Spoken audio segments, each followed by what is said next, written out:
our mission is really to address the most pressing issues that are going on here in the US. And I don't think there's an issue that's of greater importance right now than mental health.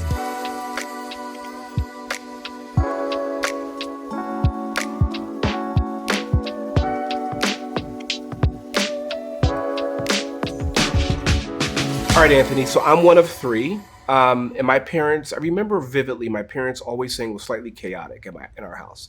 So I can only imagine what it is fast forward to now. So you've mentioned that you have three kids. Oh, yeah. How do you unplug? What does that look like for you? Oh, man. How do I unplug? Well, first of all, I have to just give credit to my wife, who's amazing. And that's what allows us to even just operate in our household. She's the calm in the storm? Yes, absolutely. Okay. So she's incredible. But as far as unplugging, I mean, it's important, right? Because we have so many activities going on, constantly running from here to there with all the kids. I do a couple things.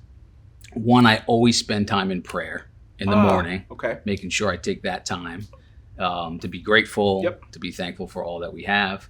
And then two, I try to get to the gym a little bit, just to try to get those endorphins going and kind of just get away from everything. So for me, that's sort of the biggest way. But I mean, most of the time spent with the kids, which, laughing with the kids, fooling around, that's a way to unplug too. So it feels like it's three things for you, like a three-legged stool. One is the family time, right? Yep. Peg number one. Peg number two is the spiritual mental piece. Yeah, absolutely. And then peg number three is the physical piece in terms of working out. Yeah. So that's a nice balance. Yeah. Really nice balance. We try. Something the gym kind of falls off sometimes, but I get it. Yeah. I get it. Yeah. Absolutely. It feels like you know what's important. Yes, absolutely. Tell us about the Ad Council and your role. Specifically, what do you do? Yeah, so the Ad Council is a national nonprofit that really uses the power of communications to make a lasting impact on the most pressing social issues here in the U.S. We've been doing it for 80 years, and there's no shortage of issues that we address. Most people know us for Smokey Bear or Friends Don't Let Friends Drive Drunk. More recently, our Love Has No Labels campaign around diversity, equity, and inclusion. And then we had a huge initiative around the COVID-19 vaccine. But my role specifically is really to harness the power of the Ad Council, which is really about convening and bringing the best and brightest around our industry, whether it's major marketers and advertisers, media companies, tech platforms, nonprofits, government agencies, bringing them all to the table and everything that they have to bear to really make a movement against some of these social issues. Speaking of which, that's a perfect segue. So it feels like the Ad Council has leaned into mental health. Why? Yeah, I mean, again, our mission is really to address the most pressing issues that are going on here in the US. And I don't think there's an issue that's of greater importance right now than mental health. We have been in the space for probably about 7 or 8 years. We have an amazing campaign called Seize the Awkward in partnership with the American Foundation for Suicide Prevention and the JED Foundation that was really focused on suicide. And, if you can imagine, I mean, the statistics are really startling. I think it's 1 in 10 high school students today have either attempted suicide. And, that's a personal thing for me, having young children. No one can argue with, that as an issue. So we've been trying to address an issue like that for some time. And there's been mental health issues and challenges, throughout, I would say, the past decade or so. But since the global pandemic, that has just been exacerbated. And I think some of the inequities that, exist throughout the country have sort of risen to the top. And so for the Ad Council, this was the most important issue for us to address. And so, we're taking a really holistic approach, learning from the work that we did on the COVID-19 vaccine, and really bringing the full power of the Ad Council to bear against this particular issue. Since you've leaned into this, Anthony, you and the organization, anything that, quite frankly, you've kind of unpacked that says, this was misunderstood? Are there opportunities where you said, we can kind of bridge this gap that you like to talk about? Yeah, so, I mean, there's a lot. Mental health is very complex. Yeah. There are a number of organizations doing amazing work in that space. So our job is really to kind of come in and see where are the gaps, where can we help, uplift organizations and programs that are already doing great work. And we found out a number of things. We do a lot of research. Everything we do is data-driven, research-based, and really audience-focused. We did a study back in 2022 that just sort of uncovered sort of the widespread nature and the need here. So we found that about half of Americans had self-identified as having a mental health issue. Half of Americans. Half of Americans Wow. self-identified. So that's not clinical diagnoses, but people are saying, I have a mental health condition or an issue. But only half of that group were seeking help or getting treatment. So there's a disconnect between I have a problem, I'm struggling, and what I need to do about it. Yeah. We also found out that about 40% of Americans really aren't going out and talking to their friends, their family, the people that are closest to them about their emotions and how they're feeling. So there's sort of this culture around mental health is okay to talk about publicly, but when it comes to me personally or things that are going on in my life, I'm still closed off. Yeah. And so we knew we really had to start changing the narrative around mental health and not get this false sense of security. Well, mental health is a topic now in the news and people are covering it, so everything's okay. When you dig into some of these audiences and these communities, there's real cultural barriers. There's other barriers that are preventing them from getting help. And so we need to really address those head on. Yeah, you nailed it, because my own experience with mental health is that there is still a stigma in certain communities, whether that's the African American community, Latino community, LGBT. I mean, there's so many layers there, right? Yeah. And then collectively, it feels like we're comfortable talking about it, but individually, when it's when someone was to say, "But how are you feeling?" Most people say, "I'm fine," Yeah. but they're really not, right? Yeah. You mentioned, Anthony, a few moments ago that the Ad Council really is a convener in many ways. And the way I see it is you have convened all of these really powerful brands that we all have relationships with around the table to talk about mental health. Can you talk us or walk us through what does that look like when you have brand A and brand B that may be competitors or quite frankly are in two different spaces coming together for mental health? Yeah, so it's very important. Again, that is really the true power of the Ad Council, is being able to bring all of these groups together. And everyone has a role to play, whether it's individually or collectively as a collaboration. I can start with, just sort of the nonprofit and government space, Please. right? Or the experts. Everyone's doing amazing work in their own area. But how do we bridge that and make sure we find that common ground? Well, for us, it's about communications. So how do we share the research, the knowledge, the insights that we have for different audiences with that community so that they can start to amplify what we know is going to resonate and work. You also look at, companies not necessarily from an outward-facing brand to the consumer, but inward-facing as an employer. Think about the power that a Walmart, an Amazon, some of these big organizations have in reaching their employees. We know employers are actually one of the most trusted messengers when it comes to health issues, particularly around mental health.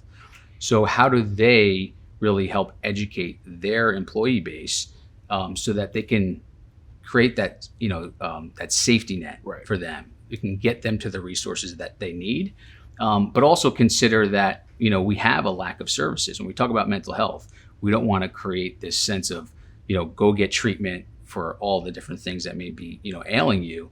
There are certain things that you can do for yourself to help self-care, to identify, to help the people around you that don't necessarily always require treatment. How do we educate brands as an employer to help their employees? Yeah. And then you have the bigger sort of multimedia aspect of it, which is where a lot of people know the Ad Council. And that takes the form in a lot of different ways. So at the Ad Council, we leverage our media partners to basically to the tune of about $1 billion annually, which puts us in about the top 50 advertisers in the US. So media companies are donating all of that time and space to these very important messages. So that's a big part of the role that they play. But also individually as a brand, you have a product or a service that really resonates with a consumer. How do you leverage that for the good? So I'll give you one really good example. We have a campaign called Sound It Out. It reaches parents of middle school age kids, and it helps give them the tools and the language that they need to start to have a conversation around this difficult topic with their middle schoolers. It gets behind that, your kid comes home, how was school today? Fine. Okay, next day, same thing, right? How do you move beyond I'm fine? And so it's really focused on that. And it uses the power of music to connect with kids and create that dialogue. And so we brought our partners at Amazon in. I see. And we created an amazing partnership through Amazon Music that delivered not only the message to parents and showed them the tools that they have through Amazon Music to help start that conversation with their kids. So that's just one example of how that ecosystem can come together based on an insight. Yeah, that's a really good example. And what it feels like, Anthony, is that you're tailoring your programs around people wherever they are. So you use middle school individuals. Talk to us about maybe veterans or perhaps maybe individuals that are a bit older. Do you have any campaigns that really speak to that or to them? Yeah, we do. So as I said, it's a multifaceted issue. Yep. Our role is to either fill some gaps or to amplify and accelerate the progress that others are really making. So I mentioned our middle school program targeting parents. I also talked a little bit about our Seize the Awkward campaign. That one is targeted towards 16 to 24-year-olds. I see. It's a time of transition for many of them. It's a difficult period. Obviously, I talked about the rates of suicide. That's an amazing program. We also speak to veterans directly. We have a program with U.S. Department of Veterans Affairs. The rates of suicide, depression, anxiety, PTSD among veterans, again, is prevalent. I'm a son of a veteran and grandson. I'm sure you have members of your family, not to kind of belabor this too much. Mental health is such a deep issue that touches all of us. But our veterans, I mean, I'm overgeneralizing, most of them clam up. Yeah. And they have so much bottled inside them because it's, in their mind, it's not okay to talk about some of the vulnerabilities they're feeling or some of the experiences that they're experiencing. Yeah. So thank you. I just want to pause and just say thank you for all the work that you're doing on behalf of our veterans. Yeah, no, it's incredible. And again, we're just sort of really helping to bring these groups together to help our veterans. And you're right on. I mean, we did research. Again, everything we do is audience focused. What we found, again, is probably going to be no surprise with veterans, is that they're focused on duty and service to others, right? That is core to who they are. That's core to their service. And so when it comes to them helping themselves, it's almost impossible. And so what we've done is actually had an approach where it's a peer-to-peer approach, veterans talking to other veterans. It's amazingly powerful work. And we're focusing really more on the upstream side of things. So it's before veterans get into a time of crisis, how do they help starting to sort of take down that wall, open up to others who understand them, right? Other veterans are going to understand them versus someone who maybe hasn't served. So that's a tremendous program. And then we have a fourth program, probably our biggest initiative, which is in partnership with the Huntsman Mental Health Foundation and their work with the Huntsman Mental Health Institute. They're an amazing group, really a new leader, I think, in the mental health space nationally. And that program focuses on a larger audience, folks 18 to 44. We've done a lot of research to understand that group. And we've created a platform called Love Your Mind. And it's really sort of a love letter from your mind to yourself. Interesting. Sort of reminding people, you need to take care of me. You know, I'll be here for you. I can help you do amazing things, but you need to remember that I'm here. And it's powerful work. The first couple of iterations out of the gate were focused on Black and Hispanic men. I know you mentioned that earlier, some of the cultural barriers. It's not okay to not be okay, right? Especially in that community. Yeah. You know, the Hispanic community, we've heard, there's no crying in this house. You heard that all the time growing up. That's right. So how do you break down that barrier and get people to look at helping themselves? Because the best way to help the people around you, the people that you really want to be there for, is to help yourself and make sure you're okay. And so we have amazing partnerships and work in that space that we're going to continue to roll out over time. Wow. I'm excited. It feels like you all have acknowledged the problem, meeting people where they are, really creating a sense of collaboration to meet as many people as you possibly can. So thank you so very much. Absolutely. Are there any campaigns that you're excited about even more so in a couple of months or years from now? Yeah, so I mentioned the Love Your Mind campaign. Yeah. That's one that's, again, it's a platform. So there's lots of different audiences that we're going to be addressing. We actually just launched one that is a really pretty monumental collaboration. It's a partnership with 11 of the major U.S. sports and entertainment leagues. Wow. All coming together. You talk about competition and everyone vying for, eyeballs and fans. Yeah. This is one where they all set their competitive nature down and said, we need to come together. We need to elevate this at a national scale.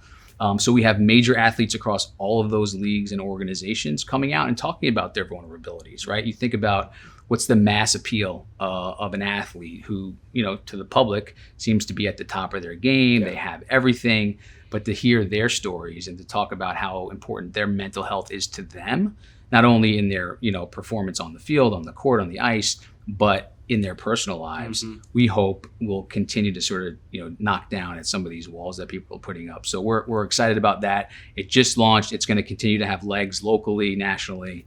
Wow. I'm excited to Yeah. have you back on to talk about that. Yeah, no, we'd love to. Anthony, can you share some real life examples of the impact of some, if not maybe all of your campaigns that you can think of? Yeah, that's a great question. Everything we focus on is really related to the ultimate impact. We measure, we're very data driven. So everything from awareness, are people seeing the work that we put out there? Are they engaging with that content? And then are they changing the attitudes and beliefs we really want to address? I could probably spend another 15 minutes talking about all of our campaigns. I'll give you a couple quick examples. Please. From our mental health campaign, Love Your Mind. Fairly new campaign and concept in market, probably about 6 months. Since its launch, based on our measurement, we're actually now the second leading mental health brand in the U.S. behind only BetterHelp. So if you think about sort of the power of the messaging, people are seeing it, hearing it, and sort of understanding it. So that's a good first layer. Our Sound It Out campaign, we have about 5 million people engaging with the content. As I mentioned, parents of middle schoolers, so giving them the tools and the tips that they need to start to have those conversations. So again, millions of parents accessing that information, which is again the first step to it. And then if you look at our Seize the Awkward campaign, we know that of the people who are exposed to that program, 85% report talking to a loved one about their own mental health. So if you remember the barrier I mentioned earlier about, people not wanting to sort of have that conversation about their emotions or how they're feeling, when they're exposed to that message, they're actually reaching out and starting to have those conversations, which again is really important to keeping everyone's mental health. And that number, you said 85%. 85%. That's a big number. Yeah. Big Absolutely. number. Yeah, Wow. we're proud of that. But again, we have to go a lot further. Sure. And that's why we measure everything we do so that, again, we can find where are the gaps, where do we need to amplify, how do we maintain that 85% level. And grow it. Exactly. So I love to end the program with the same question, and that is the next big thing in health, according to you? Yes, the next big thing. I mean, I think, unfortunately, the next big thing is probably the current big thing, which is mental health. Which is incredibly important. Yeah, because it is so complex. Yeah. It's one of these issues that tend to be intractable, that take a long sort of lead time. We need to continue to work at this. We need to understand the barriers, and things will shift. So I think mental health is still something for us, is going to be a priority for the next decade, and a lot of our partners. And I would say another one that's sort of on the horizon for us, we're working on a couple of different issues in different areas that intersect with mental health. Substance use disorder, I see. Which is also interrelated, and we have a number of programs that we're doing there. Wow, I learned so much about you, and also learned so much about the Ad Council. Thank you for being you, but also thank you very much for showing up and in a way that not only is authentic to you, Anthony, but also, quite frankly, I think the Ad Council is seen in a different way. So thank you very much for this. Thanks Really for having appreciate me. it. This is great. Yeah, really thoughtful conversation. Thanks, Robert.